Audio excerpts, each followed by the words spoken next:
Today's topic is a sensitive one. It is suicide. I have tangentially talked about it, but not directly head on. And it is time in the over 9 years that I've been on. It is a topic. I was kind of surprised at the numbers. I was curious about the impact of COVID on suicide as well. So suicide is the 12th leading cause of death in the U.S.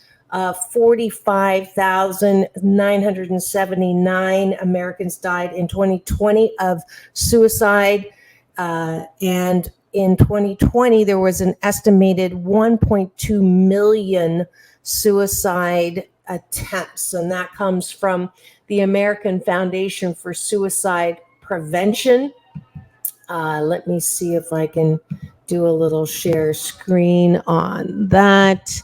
If you look at, hold on one second.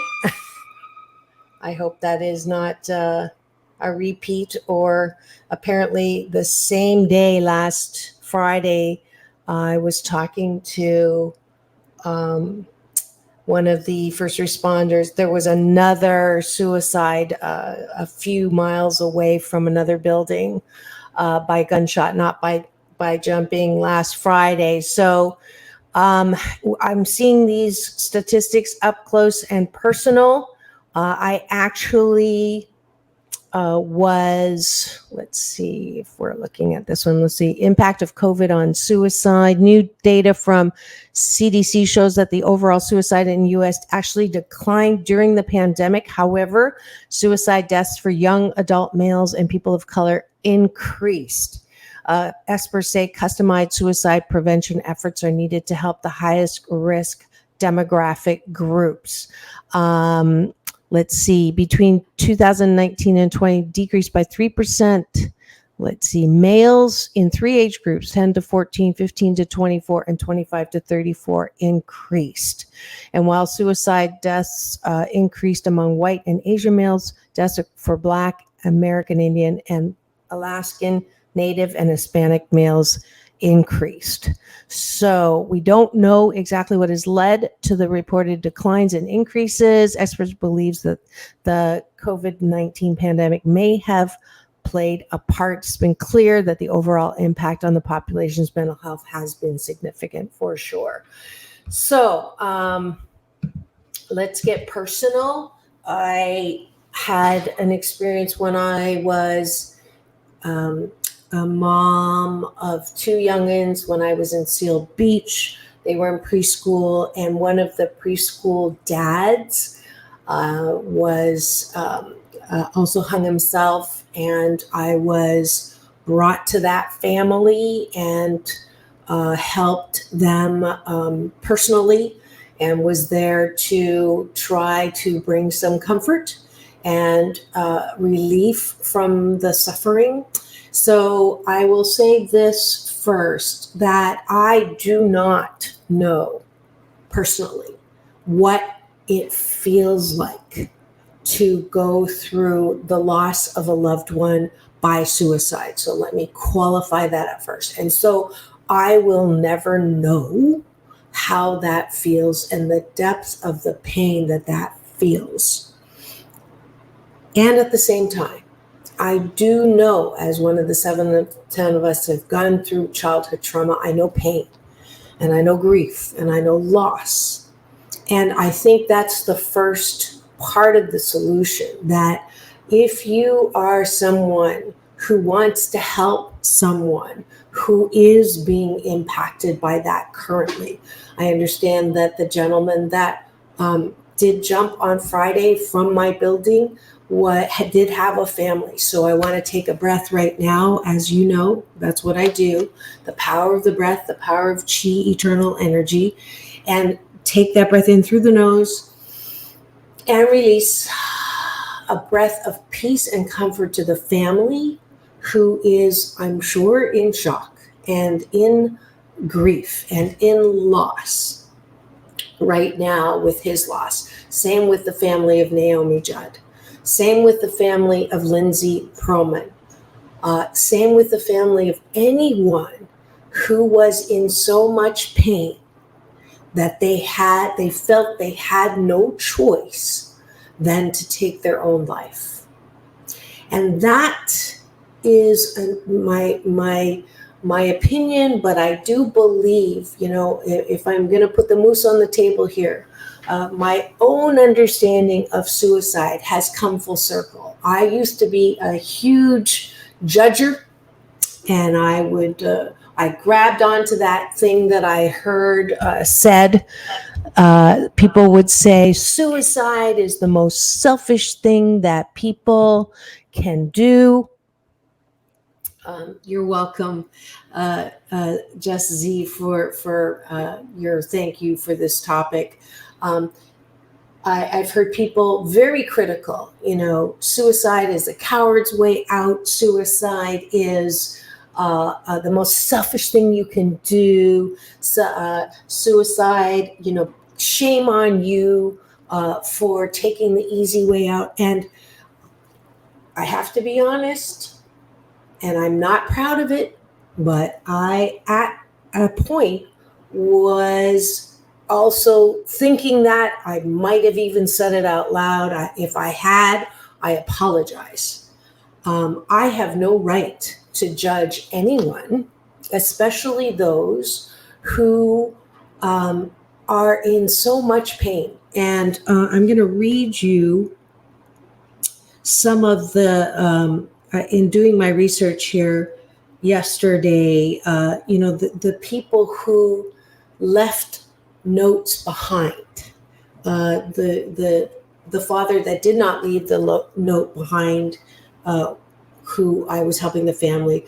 I think that I want to I want to highlight this, because before we judge, I really think it's important to cut, I always say, let's cut people some slack. Let's give them the benefit of the doubt. And if you're angry at someone for committing suicide, or if you are that judgmental, if you're holding those kinds of things, I just want you to consider some of these that were common themes of those who committed suicide.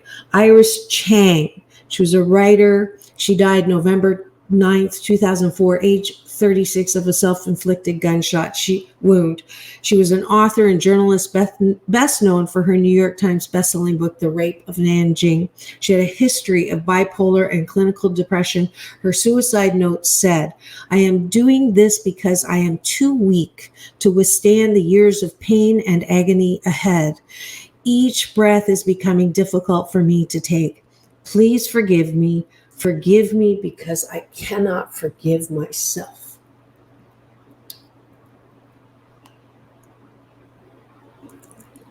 Peg Entwistle, she's an actress in 13 Women. She died September 16, 1932, age 24, by jumping off the H in the famous 50-foot Hollywood sign in Hollywood, California. Her uncle, who had raised her after her parents' death, said that she had been depressed and suffering an intense mental anguish. Her suicide note said, "I am afraid. I am a coward. If I had done this a long time ago, it would have saved a lot of pain."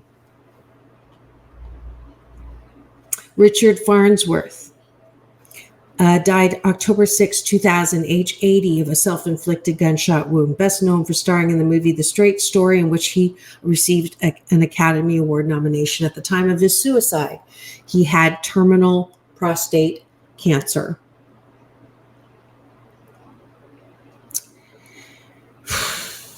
Hannah Kimura died May 23rd, 2020, age 22, by intentionally breathing a poisonous gas, hydrogen sulfide. She was a Japanese wrestler who was a member of the reality show Terrace House Tokyo 2019-20. She had been the victim of vicious cyberbullying immediately prior to her death. She left behind a suicide note that said, in part, "I'm weak, I'm sorry. I don't want to be a human anymore. It was a life I wanted to be loved. Thank you, everyone. I love you. Goodbye. So a couple of points here. Again, I don't think it's fair for us to condemn people who take their lives. I don't think it's fair to say that they are in purgatory and going to hell because they took their own life.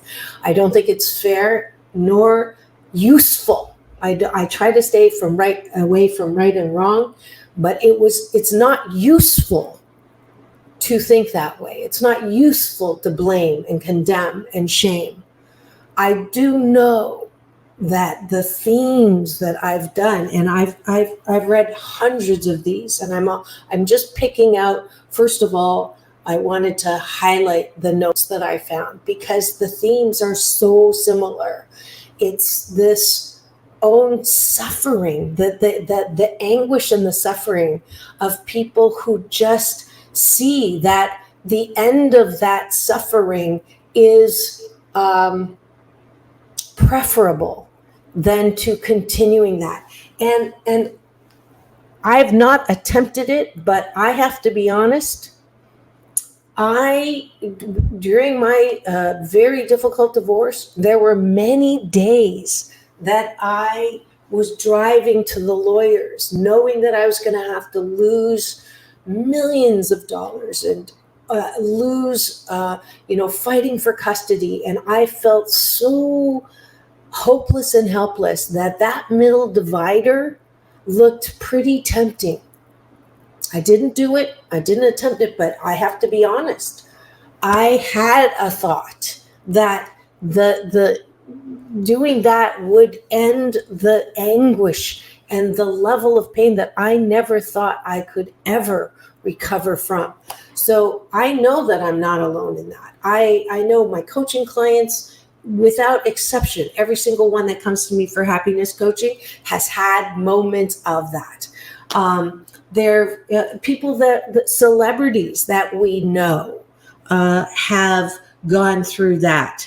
There's been many attempted suicides, people that I had no idea when I was doing research that they actually had attempted suicide when they were young.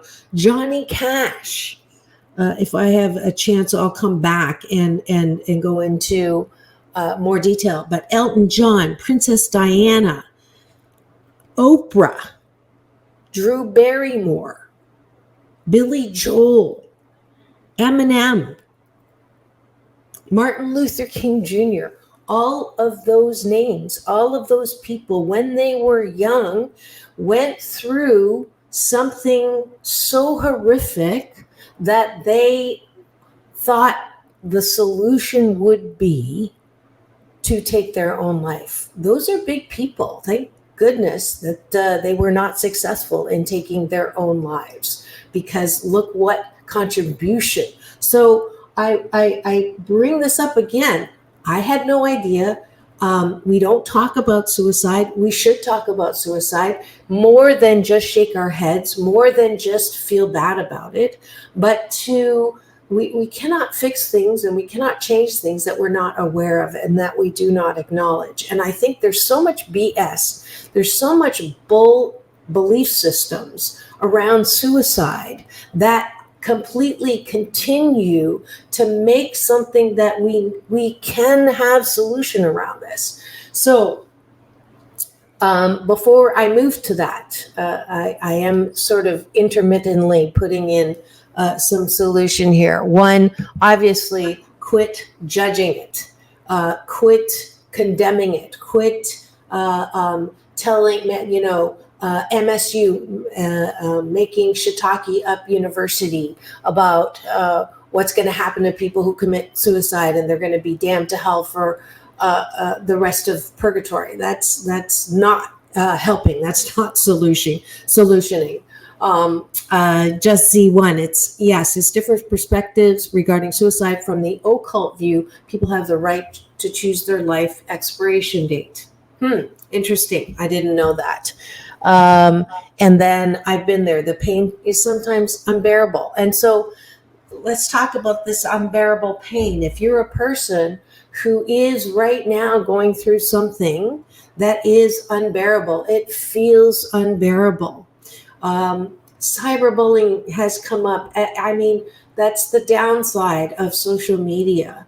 One of the solutions is, if you are a bully right now, or if you're watching someone being bullied or someone is bullying, then what you permit, you promote.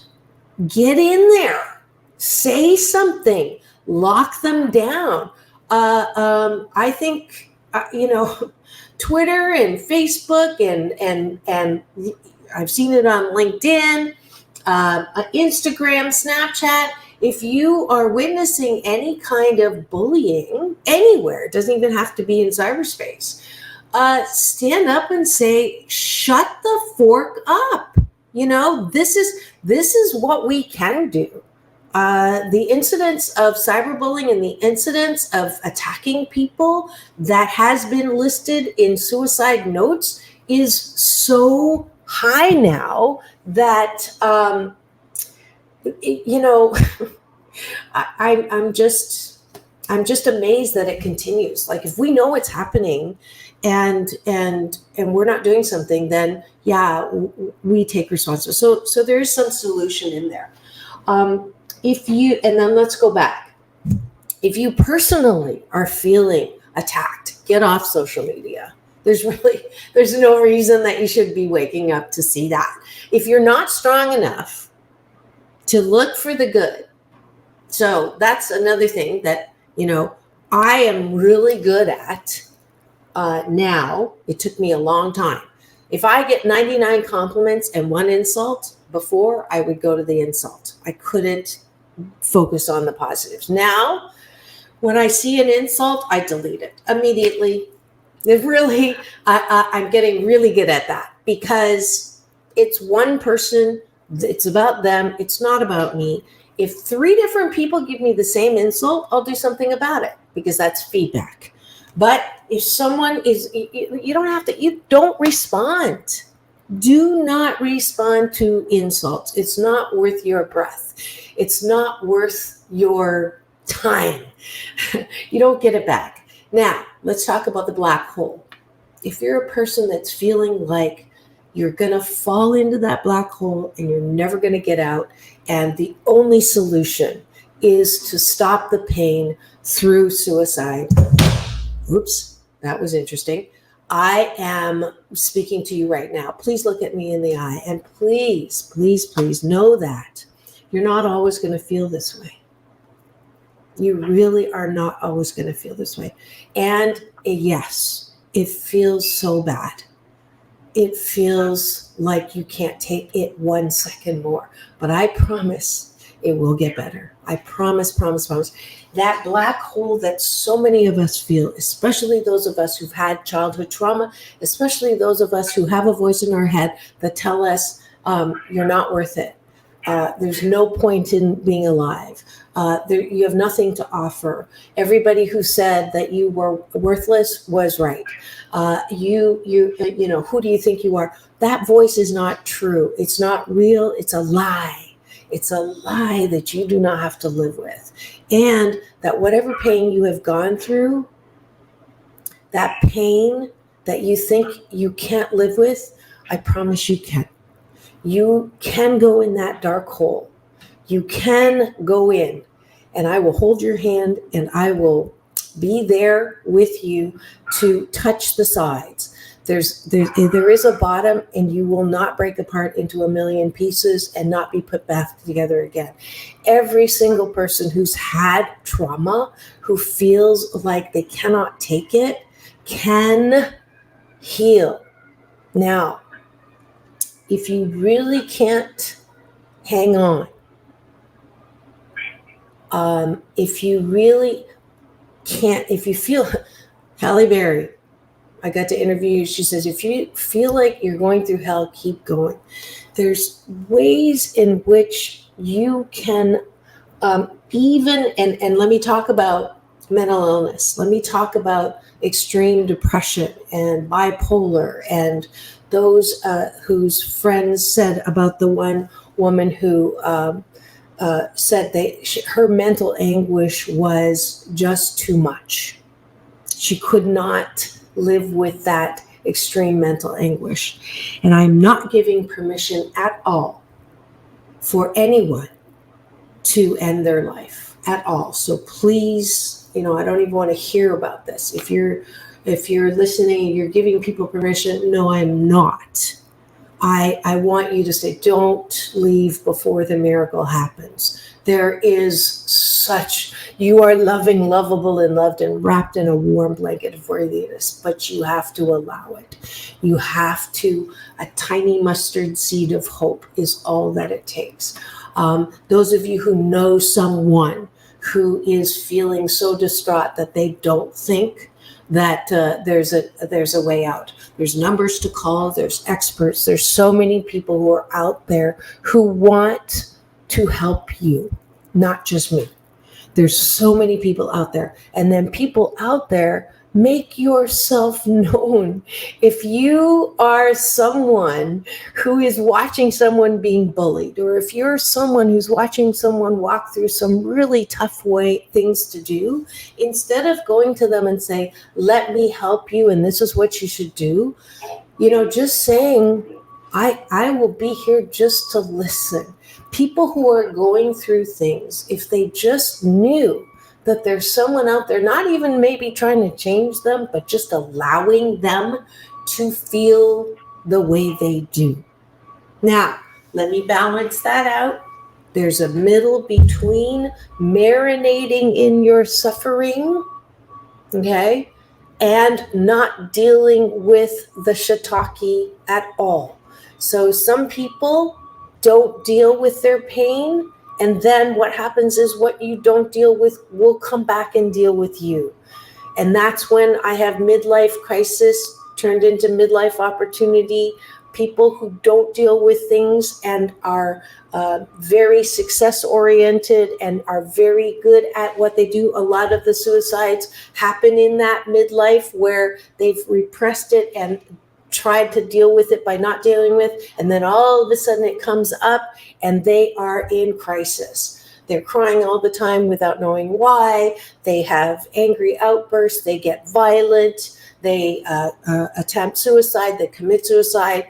That level of pain that rushes in when things that you've not dealt with you come back and deal with you. So that's a category. So here's another tool. Do not put everyone who commits suicide into the same category. People commit suicide for different reasons. People attempt suicide for different reasons. So if you're a cookie cutter judger or a cookie cutter solution person, that's also not useful. So I'm talking right now to those people who feel like they cannot go on. It is absolutely it is suicide. On one hand is a choice, and on the other hand, it is not a choice. If you are feeling, that you can't,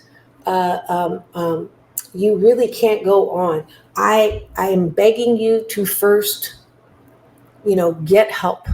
I'm asking you, there's a phone number that a suicide hotline for, I think it's 98 is the quick number that you can call. Let me, helpline.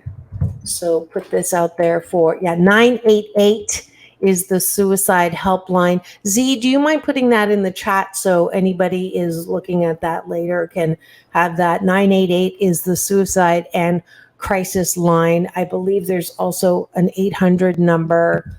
Let's see. Of course, 911 is another one here is a 24-hour suicide prevention line. 1-800-273-TALK is another one. This is Orange County Health Line. So there's plenty of places to reach out for help.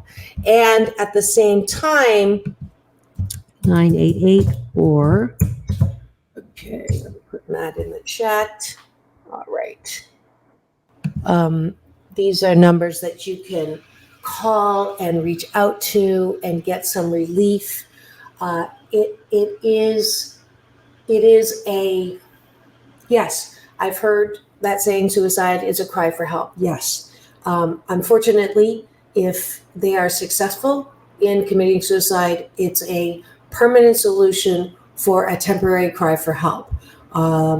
So please, if you are feeling that way and you've tried everything else, so there are ways. Mental health, thanks to a lot of the things that have happened, Oprah's interview with the royals, more and more celebrities, people who are in the public eye. Interesting background music to this topic. They have come forth now and are talking about mental illness, which was never talked about before.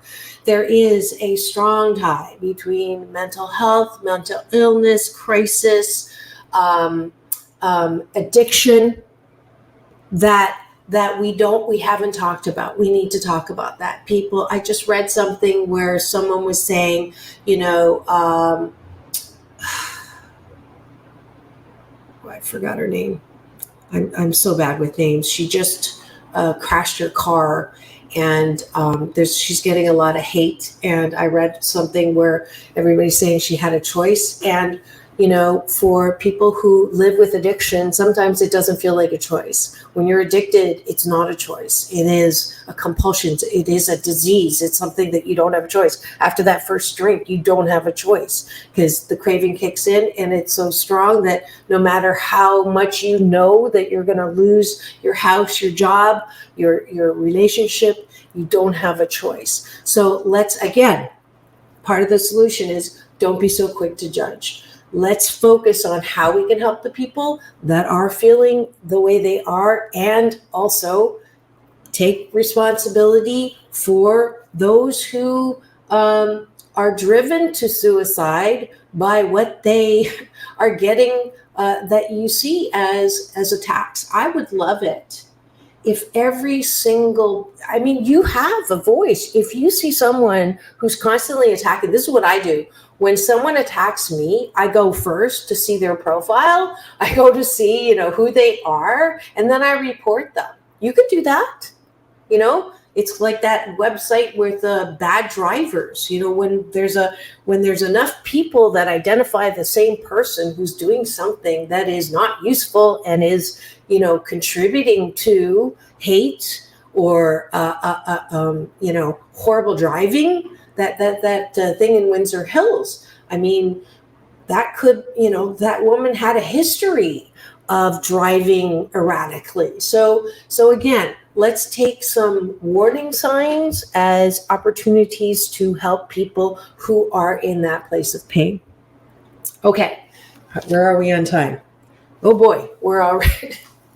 Let me look at the chat here. Let's see, Z. All right. It's sometimes looking at humankind and the evilness of world that people seek to leave the world. Okay, so let's talk about that one.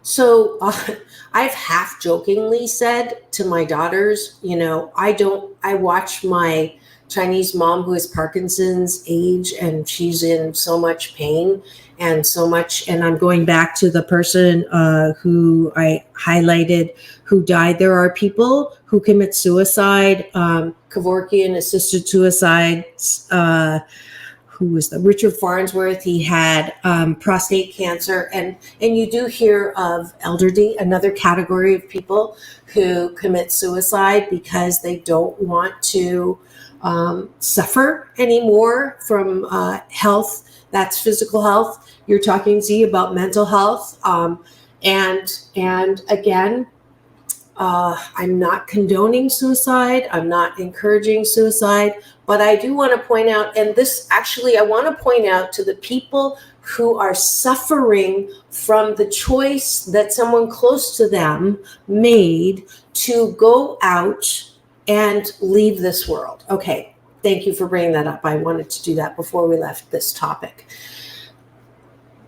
Those who chose to go, and sitting with the wife of the preschool stay-at-home dad who took his life, And there were so many who were judging him. How could you do that to your wife, to your kids, to the caretaker who came and found him in the garage? How could you do that? How could you be so mean? How could you be so cruel? How could you be so weak? How could you be such a coward?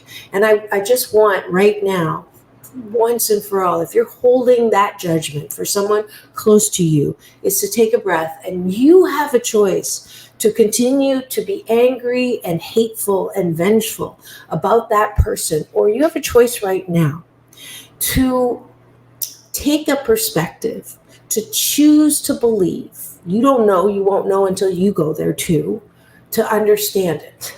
But I know that I have a choice, that I can see him. I can see my neighbor who jumped from the 14th floor on Friday.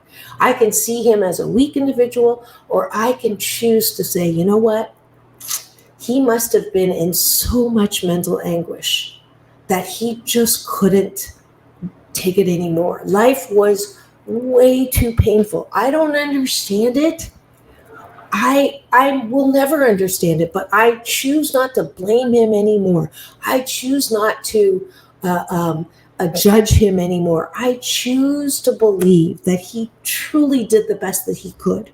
I choose to believe that where he is now, there is no pain. And for those of you who are missing people who died of a terminal illness, same thing. I choose to believe that they did the best that they could. Not terminal illness, that wasn't a choice. But the tool here is remembering them whole. Remembering people who are on the other side are not in pain anymore.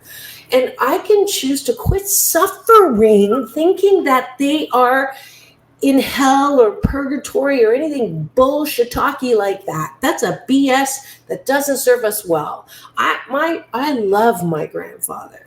You know, he didn't die the born again Christian, and there are people that say he's in hell. That's bullshit-talky. I know that my grandfather, I know that my neighbor who jumped, I know that Naomi Judd, I know that Anthony Bourdain and Kate Spade and all of those beautiful, Ernest Hemingway and his family had there were a lot of suicides in that family.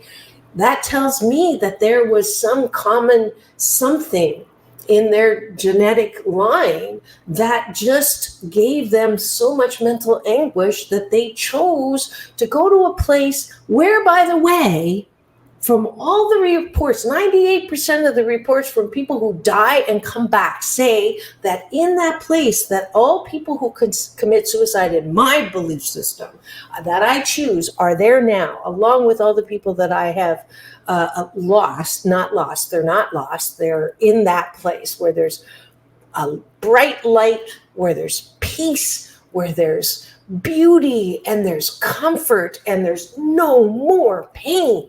So stop suffering, thinking that they are somewhere where they're not. We all go there. When we die, we all go there. And so I'm offering these words to anyone who's suffering and still holding tight to a BS belief system that is bringing them pain, that is blocking them from happiness, which is your birthright to be happy 88% of the time. It is absolutely time for this topic. I'm grateful that even though I didn't want to talk about it, and I kept saying to my UPS man, do I really have to talk about this? I really don't want to. And then after the suicide on Friday, the news came out with Lindsay Perlman. And then last night, I kept saying, okay, you're going to have to prove it to me. And then last night, I heard one more person, a friend of a friend, committed suicide. And I'm like, okay, fine. I will talk about it. And I'm so grateful. Thank you, Z, for bringing in your perspective and being here and allowing me to know that I'm not talking to a wall. I know that I took a risk, and if you have anything hateful to say to me, please don't bother. I spoke from my heart. I hope you felt that. I don't know. I know some people with very strong religious beliefs about suicide are not going to like anything that I said. And go ahead and use whatever your platform is to share your BS. I'm using mine, and I hope I have helped at least one person deal with and help with. I really don't.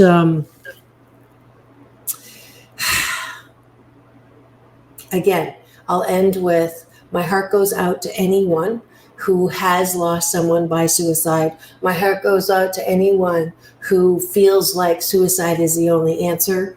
I hope that if that's you, that you'll give the help that's offered by so many people who love you to focus there.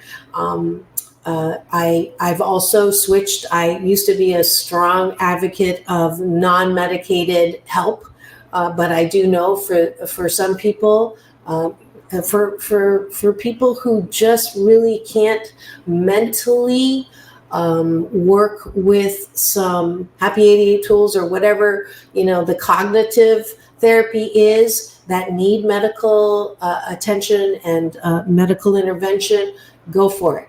That's what medical technology is for. That's what medicine and the advances are for. And whatever helps. Okay, that is my last. What I want to say is, whatever helps you is what I want you to do. Whatever helps you want to stay in this thing called the joyride of life. We only get to, everybody's going back to that beautiful soup. But life is a joyride. We all have this one chance to get on this ride. There's so many stops. Some of them are not fun to stop at, but majority of the time, when you do end your life, you don't have that opportunity to do those things that absolutely bring you joy, to love and to hold and to create and to innovate and to laugh. Those are all things that I wish for you. This is Dr. Marissa reporting live from my living room. Thank you for staying with me on this topic. I'm so grateful for everyone, and I do love, and I hope that you feel the love, that you are loving, lovable, and loved.